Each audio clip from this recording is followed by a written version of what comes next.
今晚食咩好 ？AI852教煮飯。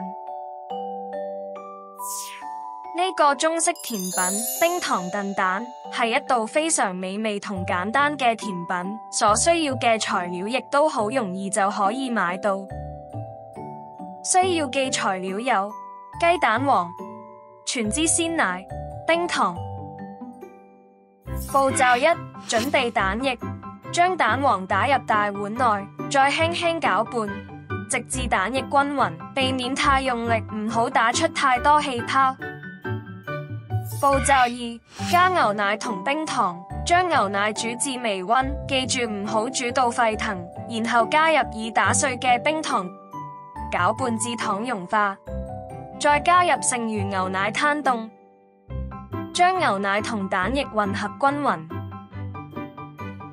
步驟三：過篩，將混合好嘅蛋奶液過篩2次，去除蛋液中嘅雜質同氣泡，使燉蛋更加滑溜。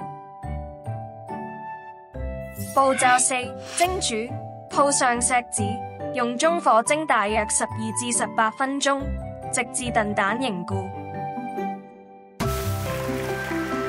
完成。食後感，蛋黃嘅味道濃郁，配合埋鮮奶嘅滑溜口感，天氣凍凍地，食完暖粒粒。